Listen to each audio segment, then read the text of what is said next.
quelle prise en charge de malades atteints de drépanocytose en Côte d'Ivoire? Les spécialistes recommandent l'élaboration d'un programme national de lutte. Toujours en Côte d'Ivoire, les violences basées sur le genre au cœur des préoccupations des responsables du système éducatif d'Odiéné reçoivent une formation. Enfin, la frontière Sénégal-Gambie, paralysée par des transporteurs, ils réclament de meilleures conditions pour traverser ce territoire. Bonsoir à tous et bienvenue. La drépanocytose, maladie génétique la plus répandue dans le monde, 120 millions de personnes atteintes. La Côte d'Ivoire, malheureusement, se positionne comme l'un des grands centres du foyer. La maladie atteint 12% de la population. Comment alors revenir à bout de cette affection?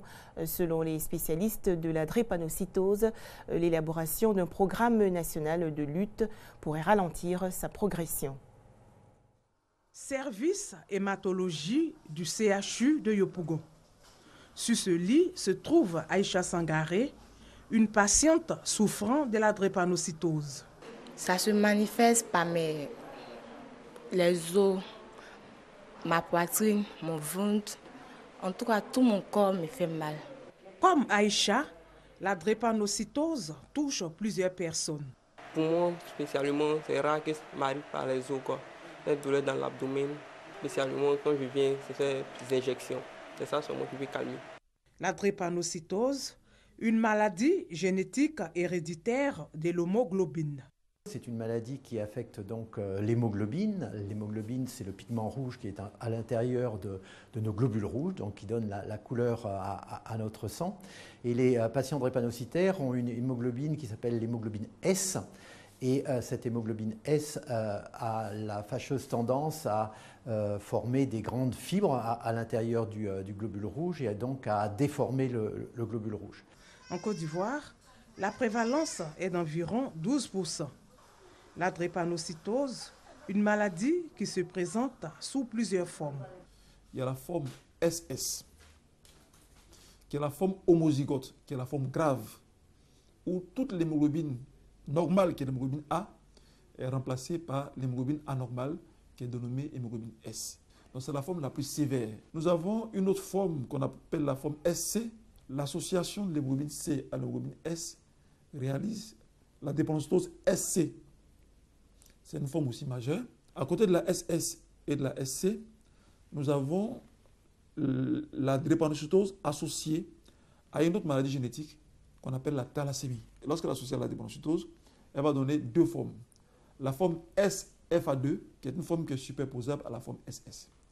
Et puis nous avons la forme SAFA2, où nous n'avons que des douleurs, il y a rarement des anémies. Chaque année, 6 000 nouveau-nés souffrent de drépanocytose et 70% d'entre eux meurent avant l'âge de 5 ans. Les patients drépanocytaires qui meurent tôt sont ceux qui n'ont pas les moyens de se traiter. Un malade drépanocytaire pris précocement en charge et bien suivi, il a une espérance de vie qui est superposable à celle du sujet sain. C'est-à-dire qu'on a des drépanocytaires, quand ils sont bien suivis, ils peuvent atteindre 75 ans, 80 ans. La prise en charge reste un volet important. Un examen de sang s'impose chaque mois pour un meilleur suivi. Mais pour les patients, le coût du traitement est excessif. Je suis enceinte de 6 mois. Moi, on m'a dit le jour, ils prennent vent de venir, ils vont me suivre. Le médicament, on dit de prendre la vie, là, c'est cher. Dans le mois, ça te fait 12 000. Donc, si tu n'as pas les moyens, là, tu ne veux pas suivre ça normalement. Pour les spécialistes, la solution est de développer des programmes efficaces. Donc mettre en place le diagnostic néonatal, le dépistage néonatal, former les pédiatres, me semble très important, former également tout le personnel paramédical. L'OMS demande à ses États membres de mettre en place un programme de prévention et de prise en charge intégrée de la drépanocytose. À l'heure actuelle, la Côte d'Ivoire n'a pas de programme global de prise en charge de la drépanocytose. Dans le cadre de la prévention, le diagnostic prénatal se fait à partir de la 10e semaine de grossesse et impose le test de l'électrophorèse. Un test qui permet de dépister des cas de drépanocytose. Des explications de Grace Kando. Les violences basées sur le genre sont également l'un des fléaux les plus répandus dans le monde. Et en Côte d'Ivoire, pour mettre un terme à ce problème, la coordination nationale des acteurs judiciaires pour la lutte contre ces violences a initié une formation des responsables du système éducatif d'Odiéné dans le Nord ont bénéficié des travaux. C'est un reportage de Léon Brou de RTI Boaké. Violence basée sur le genre, les responsables du système éducatif d'Odiéné impliqués dans la lutte. À l'affiche, une séance de formation organisée par la Coordination nationale des acteurs judiciaires pour la lutte contre les violences basées sur le genre. Objectif, former et sensibiliser la grande famille de l'éducation nationale sur la nécessité de prendre une part active dans la lutte contre ce fléau, notamment par la dénonciation d'éventuels cas de violences faites aux élèves. Franck Kuncho, président de la dite coordination, par ailleurs substitut du procureur près le tribunal d'Odiéné, les a instruits sur les manifestations et les conséquences des violences basées sur le genre. Il a également proposé la mise en place d'une cellule d'écoute et d'alerte à la direction régionale de l'éducation nationale d'Odiéné pour une lutte efficace contre les violences basées sur le genre. Dans cette optique, des panneaux estampillés de messages de sensibilisation ont été remis aux responsables locaux du système éducatif. Au chapitre agriculture, un programme pour améliorer l'offre des produits agricoles et réduire ainsi la pauvreté en milieu rural. Le projet d'appui à la production agricole et à la commercialisation, le Propacom, était récemment au cœur de la 5e session du cadre régional de concertation des régions du Gbeke et du Hambol. On fait le point avec Kader Sogodogo de RTI Boaké. Dans le cadre de sa politique de lutte contre la pauvreté en milieu rural, le gouvernement ivoirien a initié le projet d'appui à la production agricole et à la commercialisation, Propacom. Pour une meilleure représentation, des cadres régionaux de concertation ont été mis sur pied pour asseoir une bonne gouvernance. Ils regroupent en leur sein plusieurs entités, des structures de l'administration publique, des élus, des producteurs et des transporteurs. Pour ce qui est du cadre régional de concertation du Gbeke et du Hambol, réuni en sa 5e session, il examinait des micro-projets qui menaient à bien seront une solution à l'épineux problème de pauvreté et de cherté de la vie. Les responsables du Propacom y veillent. Le Propacom est un projet du ministère de l'Agriculture. Le Propacom et le Propacom Ouest aujourd'hui s'inscrivent dans le cadre du Programme national d'investissement agricole PNIA.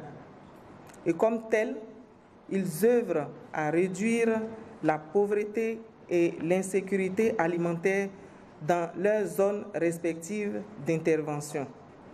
Ces micro-projets présentés par des organisations professionnelles agricoles OPA seront soumis à des critères de sélection mis en place à travers un dispositif d'orientation et de pilotage participatif mis en place au niveau national. Yopougon et Abobo, deux communes fortement éprouvées par la crise post-électorale. Le projet d'appui à la réconciliation et à la cohésion sociale financé par l'Union européenne veut maintenant consolider la paix dans ces deux municipalités. Il s'agit entre autres d'organiser diverses activités pour réunir les populations. Ces dernières ont d'ailleurs célébré récemment la journée de l'Europe. On en parle avec Serge Coléa. La célébration de la Journée de l'Europe au complexe sportif de Yopougon marque désormais un moment phare du parc, le projet d'appui à la réconciliation et à la cohésion sociale. Cette année encore, comme en 2015, les populations de Yopougon et d'Abobo ont communié. Une journée durant, des activités socioculturelles et sportives ont souligné le brassage, la fraternité et l'unité retrouvée entre les différentes communautés. C'est la cohésion sociale, c'est la réconciliation et c'est ainsi que le président a demandé à ce qu'on fasse dans le pays. Donc, raison pour laquelle on a le meilleur de nous pour remporter cette victoire. On dit grand merci à la cohésion nationale, grand merci à l'Union européenne. Les représentants de l'Union européenne ainsi que les autorités municipales de Yopougon et d'Abobo ont salué ces instants d'unité qui sont la preuve que les populations ont définitivement tourné le dos à l'adversité pour vivre ensemble après les années de crise. C'est quand même finir en beauté la semaine de l'Europe. Unis par le sport, en communion, tout le monde ici. Ça, c'est chouette, c'est agréable à voir. Cette atmosphère de paix et de convivialité constitue une des retombées positives du parc, le projet d'appui à la réconciliation et à la cohésion sociale financé par l'Union européenne à hauteur de 250 millions de francs CFA. Le projet qui s'étend sur 30 mois va s'achever en 2017.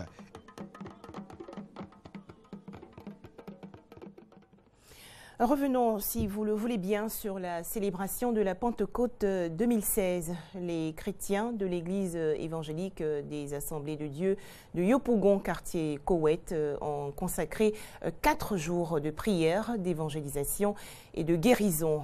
Ce programme intitulé Flambeau est à sa 6e édition. Les explications de Doigt de Laser.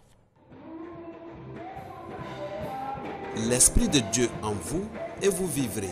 Voici le thème de la 6e édition du Flambeau, un programme initié par l'église évangélique des Assemblées de Dieu du quartier Koweït dans la commune de Yopougon. 4 jours d'évangélisation, de restauration et de guérison au profit des fidèles pendant la célébration de la Pentecôte, la descente du Saint-Esprit sur les apôtres. Selon le pasteur de l'église, ce moment de purification est aussi l'occasion pour les fidèles d'apprendre à connaître la parole sainte et à marcher dans la lumière du Christ. Il y a trop de déviations. Il y a des pasteurs, mais des hommes de Dieu qui remplacent Dieu et qui se font comme des leaders et qui ont détourné de leur place. Les gens les suivent plus que Dieu. Or, le baptême dans le Saint-Esprit permet à l'homme de savoir qu'il n'est rien, que c'est Dieu qui l'utilise pour opérer des miracles. Il y a tellement de leaders, ils font comme c'est eux-mêmes qui font les miracles. Les gens les suivent, ils ne les amènent pas vers Dieu.